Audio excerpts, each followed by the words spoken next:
महिलाओं की संपत्ति को अर्थात पत्नी की संपत्ति को अपनी संपत्ति मानने वाले पुरुषों के मुंह पर सुप्रीम कोर्ट के इस फैसले ने तमाचा जड़ दिया है। दरअसल जो पुरुष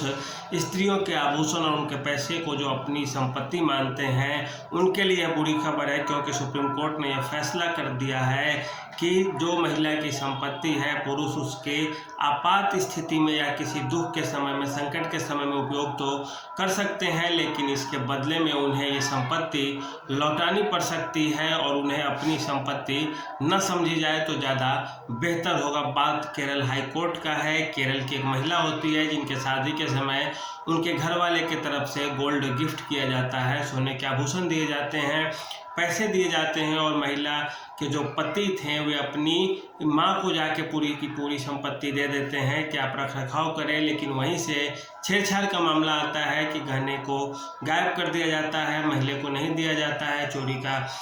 इल्ज़ाम लग जाता है कि चोरी हो गया। इसके बाद महिला सीधे सीधे फैमिली कोर्ट पहुंचती है। फैमिली कोर्ट से मामला जाता है हाई कोर्ट साक्ष्य मजबूत न होने के अभाव में कुछ फैसला सुनाने में समर्थ नहीं खुद को पाती है और मामला उसके बाद सुप्रीम कोर्ट पहुंचता है। सुप्रीम कोर्ट में माननीय न्यायमूर्ति संजीव खन्ना और दीपांकर दत्ता की बेंच इस मामले में सुनवाई करती है और वे फैसले देती है कि महिला को सीधे सीधे 25 लाख रुपए जुर्माने के रूप में दिया जाए, क्योंकि महिला के साथ घटना बहुत पहले घटी है और महिला का जो सामान गायब हुआ है उसके जो दोषी है उसके घर वाले हैं। और इसके साथ ही साथ सुप्रीम कोर्ट कहती है कि पुरुषों को महिलाओं की संपत्ति पे अधिकार नहीं दिया जा सकता। हाँ, किसी आपात स्थिति में यदि पुरुष के द्वारा यदि उस चीज़ का प्रयोग किया जाता है तो पुरुषों का यह नैतिक कर्तव्य है, नैतिक रूप से सोचकर समझकर ये उनकी जिम्मेदारी है कि वे उस चीज़ की भरपाई फिर बाद में कर दे। स्त्री धन की यहाँ पे कॉन्सेप्ट आता है कि स्त्री धन पर केवल स्त्री का अधिकार है और वह स्त्री धन क्या है?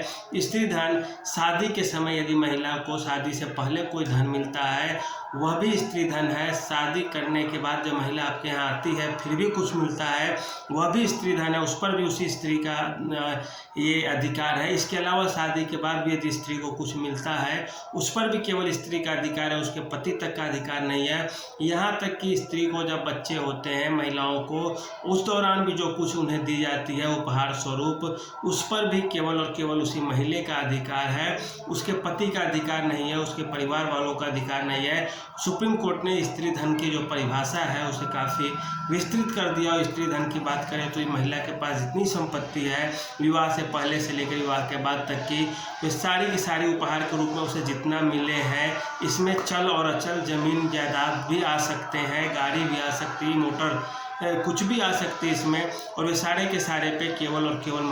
महिला का अधिकार है, न कि उसके पुरुष का। और एक तरह से आप देखें तो यह एक बहुत बड़ा कॉन्सेप्ट आ गया है भारतीय न्यायिक व्यवस्था में और भारतीय समाज के लिए कि अब महिलाओं की संपत्ति पर पुरुषों को सीधे सीधे अपना अधिकार न जताना होगा। हाँ, अगर धोखे से या किसी मजबूरीवश किसी से उपयोग करते हैं तो बाद में उनका फर्ज बनता है कि उसे लौटाए, अन्यथा न्यायालय में मामला जाने पे मामला और तुल पकड़ेगा। और एक तरह से देखें तो ये महिलाओं के हित में बहुत बड़ा फैसला आया है और इससे समाज में एक तरह का क्रांतिकारी बदलाव देखने को मिलेगा। और फैमिली कोर्ट और हाई कोर्ट्स के लिए डिसीजन देने के दौरान सुप्रीम कोर्ट का यह फैसला एक तरह से जो लक्ष्मण की रेखा थी उसके रूप में काम करेगी और इसे एक माइलस्टोन समझा जाना चाहिए। तो एक तरह से देखें तो ये बहुत अच्छा फैसला रहा है सुप्रीम कोर्ट का और इसकी स्वागत होनी चाहिए, क्योंकि इससे महिलाओं के अधिकारों की रक्षा के लिए सामाजिक व्यवस्था या समाज या न्यायपालिका या पुलिस प्रशासन एक मुष्टि से और एक बड़ी तैयारी के साथ आगे बढ़ेगी। तो आज के लिए इतना ही, धन्यवाद।